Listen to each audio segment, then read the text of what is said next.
ये क्वेश्चन आपके सामने जो क्वेश्चन है ये ग्लाइकोलिसिस टॉपिक का है बेसिकली, और मतलब रेस्पिरेशन प्लांट चैप्टर का है हमारा।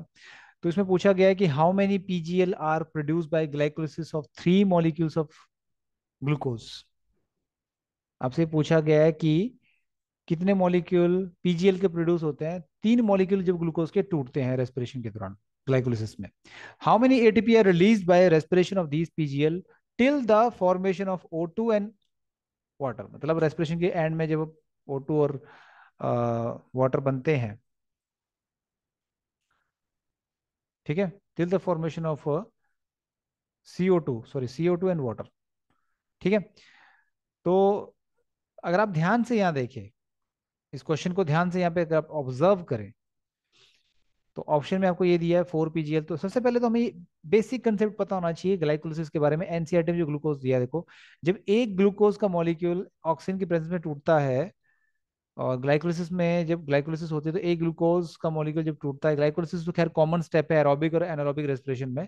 तो एक ग्लूकोज का मॉलिक्यूल जब टूटता है तो जो ये पीजीएल मॉलिक्यूल है, पीजीएल मॉलिक्यूल कहाँ पे किसको बोलते हैं हम? 3 फॉस्फोग्लिसरिक एसिड को बोलते हैं। आप देख सकते हैं यहाँ पे, इसको 3 पीजीएल हम शॉर्टकट में बोलते हैं, ठीक है। इसको ट्रायोज फॉस्फेट भी कहते थे हम, आपको याद होगा, केल्विन साइकिल में भी इसका नाम आता था ट्रायोज फॉस्फेट का। याद है ना आप लोगों को? तो आप देख सकते हैं यहाँ पे एक ग्लूकोज के टूटने से 2 पीजीएल के मॉलिक्यूल बनते हैं। कितने बनते हैं एक ग्लूकोज के टूटने से? 2 पीजीएल के मॉलिक्यूल। तो हमें अपने एक्सप्लेनेशन में कैसे लिखना होगा, कैसे एक्सप्लेन करेंगे इसको हम? अगर आप ध्यान से देखेंगे तो इसको हम लिखेंगे glycolysis of 1 molecule of glucose reduce 2 PGL. तो हमने देखा कि ग्लाइकोलिसिस में एक ग्लूकोज का मॉलिक्यूल जब टूटता है तो 2 पीजीएल के मॉलिक्यूल बनते हैं। तो जब 3 मॉलिक्यूल ग्लूकोज के टूटेंगे, देखो क्वेश्चन एक बार फिर से पढ़ लेते हैं। 3 मॉलिक्यूल जब ग्लूकोज के टूटेंगे, यहाँ लिखा है ना 3 मॉलिक्यूल, तो 3 मॉलिक्यूल जब टूटेंगे तो 3 molecules of glucose will produce 6 PGL. कितने मॉलिक्यूल प्रोड्यूस कर देंगे? 6 पीजीएल मॉलिक्यूल प्रोड्यूस कर देंगे। ठीक बात है ना? क्योंकि एक मॉलिक्यूल प्रोड्यूस यस कर रहा सर। है 2 पीजीएल, तो 3 मॉलिक्यूल जब ग्लूकोज के टूटेंगे तो कितने बनेंगे? 6 पीजीएल। ठीक है। सो रेस्पिरेशन ऑफ 1 ग्लूकोज, हमें पता है कि जब रेस्पिरेशन होता है ग्लूकोज का, और ग्लाइकोलिसिस आगे जब क्रेब साइकिल में जाता है, एंड देन ये क्रेब साइकिल से फिर आपका electron transport chain via oxidative phosphorylation. तो एक ग्लूकोज मॉलिक्यूल से आगे चलकर, या हम यूं भी कह सकते हैं कि 2 पीजीएल आगे चलकर पायरुवेट बनाते हैं, 2 पायरुवेट से फिर 2 एसिटिल कोएंजाइम ये बनते हैं। तो कुल मिला के हम ओवरऑल कह सकते हैं कि 2 पीजीएल के मॉलिक्यूल आगे चलकर 38 एटीपी बनाते हैं। कितने एटीपी बनाते हैं? 38 एटीपी मॉलिक्यूल बनाते हैं, अगर रेस्पिरेशन एरोबिक रेस्पिरेशन कंप्लीट हो जाती है तो। So it means 6 PGL. 6 PGL का मतलब आप ये भी लिख सकते हो ना कि 3 मॉलिक्यूल ऑफ ग्लूकोज कितने एटीपी बनाएंगे। ठीक है सत्यम, बात क्लियर है?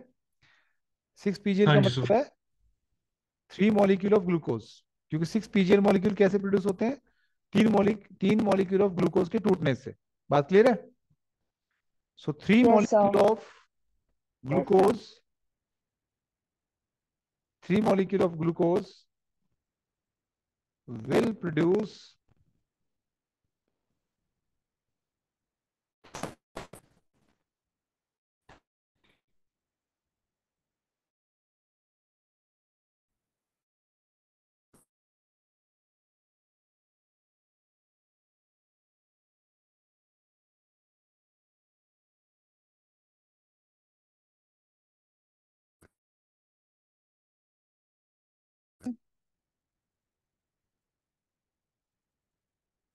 तो ये क्वेश्चन बिल्कुल सीधा और सिंपल सा है, कुछ इसमें ऐसा एक्स्ट्रा पूछा ही नहीं है आपसे।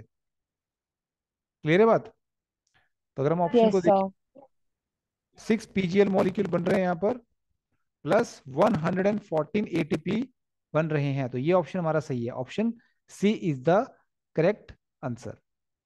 कल फिर से मैं आपको रेस्पिरेशन प्लांट का एक और क्वेश्चन करवाऊंगा, ऐसे ही जैसे मैंने अभी करवाया आपको।